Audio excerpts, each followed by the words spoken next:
या बातमीचा आढावा घेतलाय आमच्या प्रतिनिधी अलीम शेख यांनी। बिडकीन ग्रामीण रुग्णालयातील डॉक्टरांच्या कमतरतेमुळे गर्भवती महिलेची रस्त्यात प्रसूती झाल्याची NTV मराठीनं बातमी प्रकाशित केली होती। गावकरी आणि सामाजिक कार्यकर्त्यांनी आंदोलनाचा इशारा देण्यात आला होता।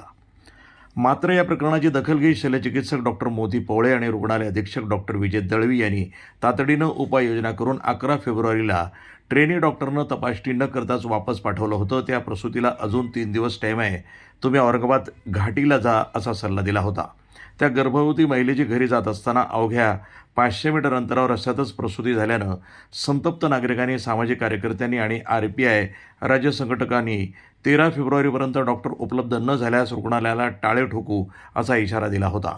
यानंतर प्रशासनानं तातडीनं हालचाली करत डॉक्टर आशिष वेदपाठक यांची बिडकीन ग्रामीण रुग्णालयामध्ये नियुक्ती केली। RPIचे राज्य संघटक सचिव अमोल नरवडे, माननीय ग्रामपंचायत सदस्य असलम सय्यद आणि शिवसेनेचे शहर प्रमुख हाफिज इनामदार यांनी पुष्पगुच्छ देऊन डॉक्टर वेदपाठक यांचं स्वागत केलं। दरम्यान 2 वैद्यकीय अधिकारी वैद्यकीय रजेवर असल्यानं रुग्णालयाचा भार फक्त एका वैद्यकीय अधिकाऱ्यावर आहे। मंगळवारी झालेल्या डॉक्टरांच्या हलगर्जीमुळं तसंच डॉक्टरांच्या कमतरतेमुळं दिनांक 21 फेब्रुवारी रोजी डॉक्टर मोती पोळे यांनी बैठक बोलावली आहे। गावकरी आणि सर्व संबंधितांनी या बैठकीला उपस्थित राहावं असं आवाहन सामाजिक कार्यकर्त्याकडनं करण्यात आलं आहे।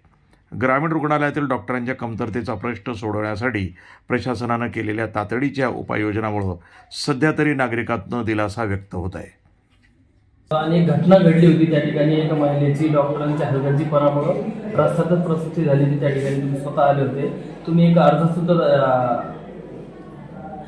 दिला होता, मात्र निवेदन दिला होता। ते निवेदनची आता दखल घेण्यात आलेली आहे। त्या ठिकाणी डॉक्टर तात्काळ इथं पाठवण्यात आलेले, काय सांगा? आपण 11 तारखेला निवेदन दिलं होतं वैद्यकीय अधीक्षक यांना की 13 तारखेपर्यंत जर 2 डॉक्टर नियुक्ती केले नाही तर ग्रामीण रुग्णालयाला लॉक लावणार आहे। परंतु सिव्हिल सर्जन सामान्य रुग्णालय औरंगाबाद यांनी तात्काळ आपल्या निवेदनाची दखल घेऊन दिनांक 12 फेब्रुवारी 2025 रोजी डॉक्टर वेदपाठक यांची नियुक्ती केली। तसेच दुसरे जे जागा होती त्यासाठी कलेक्टर ऑफिस येथे फाईल म्हणजे प्रलंबित आहे, त्याच्यावर पण निर्णय आज होणार। तरी या ठिकाणी एक वैद्यकीय अधिकाऱ्याची जागा रिक्तच आहे, करिता ती तात्काळ भरण्यात यावी अशी आमची रिपब्लिकन पार्टी ऑफ इंडियाची मागणी आहे। आता इथे दंत विभागामध्ये सुद्धा जागा नाही आहे, म्हणजे अवेलेबल आहे पण डॉक्टरची अवेलेबल नाही, त्याच्याबद्दल तुम्ही काय म्हणणार? या ठिकाणी दंत विभागाला डॉक्टर नसल्या कारणाने रुग्णांची गैरसोय होत आहे। त्या संदर्भात 21 तारखेला माननीय सिव्हिल सर्जन हे बिडकीन येथे मीटिंगसाठी येणार आहेत। त्या ठिकाणी आपण सोनोग्राफी तसेच दाताचे डॉक्टर बद्दल तो मुद्दा मांडणार आहे। घटना घडली होती, त्या घटनेचा निषेध आम्ही सर्व गावकरी यांनी केला होता। तर आम्ही दळवी सर यांच्याशी चर्चा केली होती, तुम्हाला सगळं ते माहीत आहे। आमचे पत्रकार बंधूंना आपल्या वेळोवेळी ते सर्व दाखिलेलं आहे। आणि आम्ही दळवी सर यांच्याशी जी चर्चा केली होती का दळवी सरांचं म्हणणं होतं की इथे स्टाफ कमी आहे, तर आम्ही एक अल्टिमेटम त्यांना दिलं होतं 13 तारखेपर्यंतचा।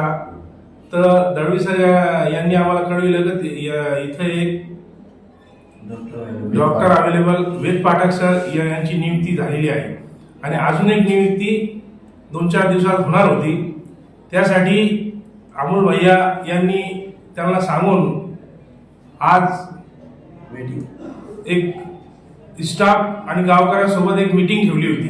ती मीटिंग पोस्टपोन झालेली आहे।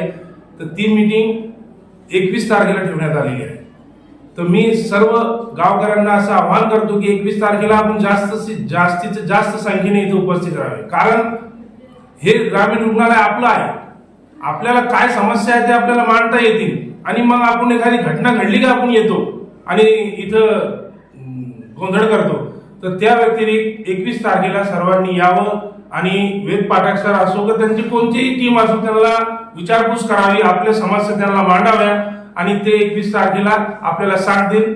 तर मी माझ्या वतीने सर्व गावकऱ्यांना विनंती करतो की 21 तारखेला इथे या। प्रतिनिधी अलीम शेख, बिडकीन, पैठण, NTV न्यूज मराठी।